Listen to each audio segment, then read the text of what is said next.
Hello friend, नमस्कार। आप सभी को हमारे यूट्यूब चैनल स्मार्ट साइंस में स्वागत है। आज हम लोग पढ़ेंगे क्लास 10 का फिजिक्स का जो तीसरा चैप्टर है मानव नेत्र। मानव नेत्र के बारे में बेसिक कॉन्सेप्ट जो है उसके बारे में हम जानकारी प्राप्त करेंगे। तो चलिए हम लोग देखते हैं मानव नेत्र। मानव नेत्र जो होता है ये लगभग गोल होता है। मानव नेत्र जो होता है लगभग गोल होता है, इसलिए इसे हम लोग नेत्र गोलक के नाम से भी जानते हैं। मानव नेत्र का आकार लगभग गोल होता है, गोलीय होता है, इसलिए इसे नेत्र गोलक कहते हैं। और नेत्र गोलक जो होता है इसका व्यास 2.3 सेंटीमीटर होता है। नेत्र गोलक का व्यास 2.3 सेंटीमीटर होता है। अब देखिए मानव नेत्र जो होता है, मानव नेत्र का सबसे ऊपरी भाग जो होता है, ऊपर का भाग होता है, ये सफेद होता है और ये अपारदर्शी होता है, जिसे हम लोग श्वेत पटल के नाम से जानते हैं। मानव नेत्र का सबसे ऊपरी भाग जो होता है अपारदर्शी चमड़ा होता है, जो कि सफेद रंग का होता है, इसलिए इसे हम लोग श्वेत पटल कहते हैं। श्वेत पटल का जो आगे का भाग होता है, श्वेत पटल का जो आगे का भाग होता है वो होता है हम लोग का, श्वेत पटल के जैसे ही आगे आएंगे उसका आगे का भाग थोड़ा सा उभरा हुआ दिखाई देगा और इसी उभरे हुए भाग को हम लोग कहते हैं कार्निया। और ये जो कार्निया होता है ये पारदर्शी होता है। और मानव नेत्र में अगर किसी प्रकार का दोष उत्पन्न होता है तो केवल, अगर मानव नेत्र में मोतियाबिंद का ऑपरेशन होता है तो केवल मानव नेत्र का यही भाग कार्निया को ही निकाल दिया जाता है। अगर उसके अलावा मानव नेत्र जो होता है, मानव ये नेत्र का जो आगे का भाग कार्निया होता है और पीछे का भाग ये वाला जो नेत्र लेंस होता है, तो मानव नेत्र में कार्निया और नेत्र लेंस के बीच एक द्रव भरा होता है। मानव नेत्र में कार्निया और नेत्र लेंस के बीच एक द्रव भरा होता है जिसे नेत्रोद या जलीय द्रव कहते हैं। और ये पारदर्शी होता है और ये नमकीन होता है, जिसे सामान्य भाषा में हम लोग आंसू कहते हैं। उसके अलावा अगर इसके नीचे आए तो एक ये वाला भाग जो होता है जो आइरिस कहते हैं, और ये आइरिस जो होता है ये रंगीन होता है।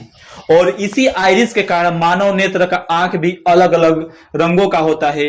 रंगीन होने के साथ साथ ये अपारदर्शी भी होता है और ये प्रकाश की मात्रा को नियंत्रित करता है कि मानव नेत्र में एकाएक अगर प्रकाश की मात्रा बढ़ जाए तो वह सिकुड़ जाता है। डायफ्राम के रूप में फैलना और सिकुड़ना यही आइरिस का कार्य है। और फैलने सिकुड़ने के साथ ये प्रकाश की मात्रा को नियंत्रित करता है।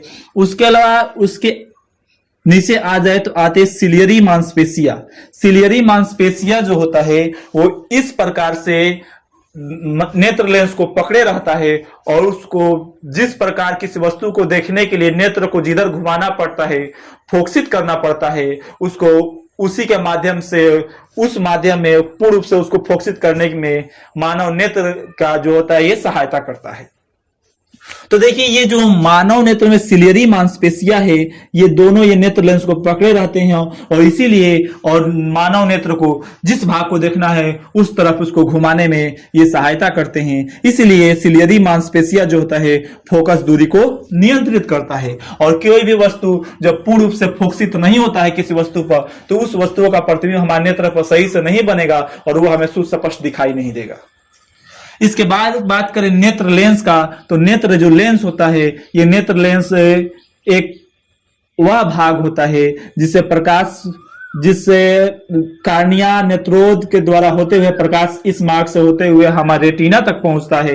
और रेटिना तक पहुंचने के बाद वस्तुओं रेटिना के सहायता से इसकी संवेदनाएं हमारे मस्तिष्क तक पहुंचती है और वो वस्तुएं हमें दिखाई देती है या देखने की संवेदना उत्पन्न होती है। अगर यहीं पे बात करें अगर ये नेत्र लेंस का, तो ये उत्तल लेंस होता है और मानव नेत्र जो होता है इसमें बनने वाला जो प्रतिबिंब होता है वास्तविक बनेगा, उल्टा बनेगा तथा हमेशा वस्तु से छोटा बनता है। अब इसके बाद करें रेटिना। रेटिना जिसको हम लोग दृष्टि पटल के नाम से भी जानते हैं, दृष्टि पटल के नाम से भी जानते हैं, ये मानव नेत्र का वह भाग है जिस पर किसी वस्तु का प्रतिबिंब बनता है। और इसके बाद उसके अगर हम लोग श्वेत पटल के बाद एक भाग पाया जाता है जिसे कोरोइड कहते हैं, जो श्वेत पटल के निचले भाग को कोरोइड कहते हैं। और कोरोइड जो होता है ये भूरे रंग का होता है। अगर इसको ऐसे भी डिफाइन कर सकते हैं कि श्वेत पटल और ये जो होता है ये वाला काले रंग का परत होता है।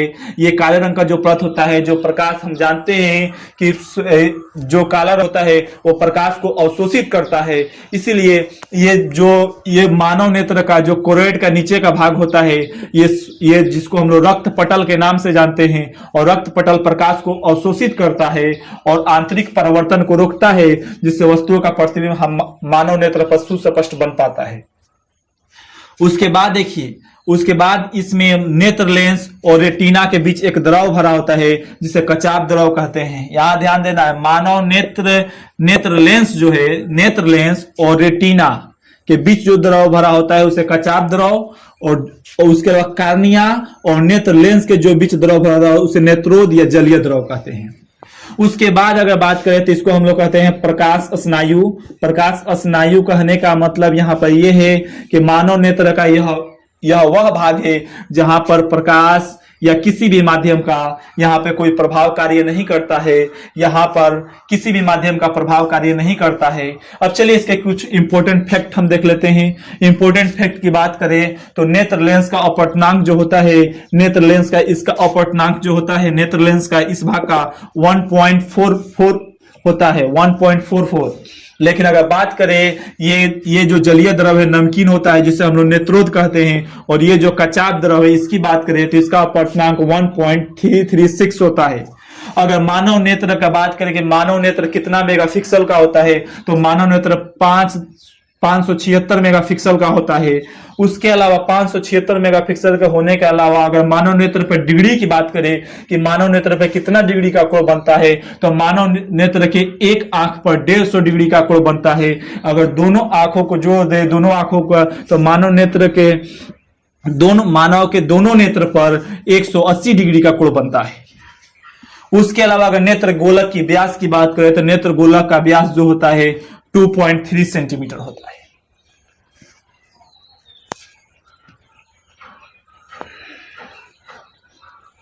तो चलिए एक बार इस कॉन्सेप्ट को हम लोग फिर इसका समरीज देख लेते हैं। मानव नेत्र लगभग गोलीय होता है जिसे हम लोग नेत्र गोलक कहते हैं। नेत्र गोलक मानव नेत्र का सबसे ऊपरी भाग जो होता है जिसे हम श्वेत पटल कहते हैं, अपारदर्शी होता है। श्वेत पटल का आगे का भाग उभरा होता है जिसे हम लोग कार्निया कहते हैं, यह पारदर्शी होता है। और किसी प्रकार का दृष्टि दोष होने पर अगर मानव नेत्र का ऑपरेशन किया जाए तो केवल कार्निया का ही भाग काट कर निकाल दिया जाता है। उसके अलावा मानव नेत्र में कार्निया और नेत्र लेंस के बीच में भरा द्रव जो होता है नेत्रोद होता है, जलीय द्रव नमकीन होता है और पारदर्शी होता है। जबकि नेत्र लेंस और रेटिना के बीच का द्रव होता है कचाप द्रव होता है। मानव नेत्र में कार्निया के नीचे का भाग एक आइरिस होता है जो कि रंगीन होता है, अपारदर्शी होता है और यह प्रकाश की मात्रा को नियंत्रित करता है। उसके नीचे का एक भाग होता है सिलियरी मांसपेशिया जिसकी सहायता से नेत्र लेंस को पकड़े रहते हैं और ये क्या करता है, फोकस दूरी को समायोजित करता है। नेत्र लेंस जो होता है उभयोत्तर लेंस होता है जिसको हम लोग उत्तर लेंस भी कहते हैं। और ये जो होता है इसमें बनने वाला प्रतिबिंब जो होता है वास्तविक होता है, उल्टा होता है तथा हमेशा वस्तु से छोटा होता है।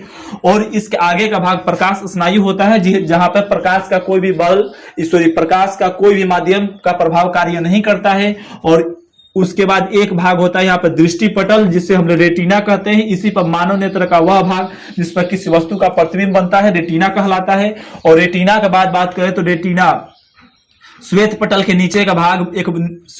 नीचे एक भूरे रंग की परत होती है जिसे कोरोइड कहते हैं।